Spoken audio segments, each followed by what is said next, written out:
Marian Rivera na prank ang kanyang mister na si Dingdong Dantes. Narito the chika, ang good vibes na chika natin today.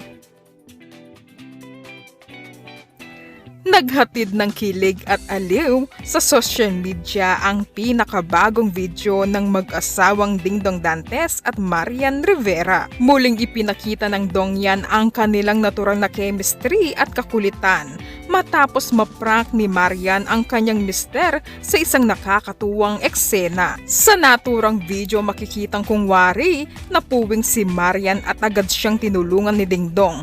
Hinipan ang mata ng kanyang misis upang matanggal umano ang pumasok na dumi. Ngunit sa mismong pagkakataon iyon, mabilis na inagaw ni Marian ang sandali at biglang hinalikan si Dingdong. Napatawa ng malakas ang primetime queen, halatang tuwang-tuwa sa matagumpay na prank na nakaisang halik sa kanyang asawa.